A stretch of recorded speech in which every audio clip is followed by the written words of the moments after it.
Here we've got a slightly more complicated fractions of amount. What is 2/3 of 2088? As before, we do the two steps. So we divide by the bottom, times by the top. So let's rearrange this. We've got 2088 divided by 3 times by 2. So I'm going to do my side sums today because this is quite complicated. So 2088 divided by 3.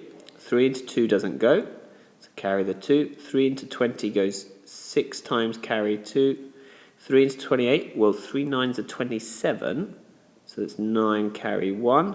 3 into 18 goes 6 exactly.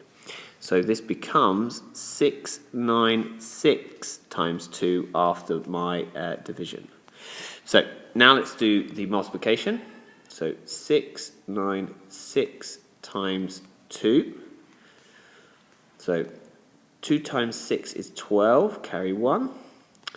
2 times 9 is 18, add on the 1 is 9, and I have to carry 1. 2 times 6 is 12, add on the 1. So my answer for this is 1,392.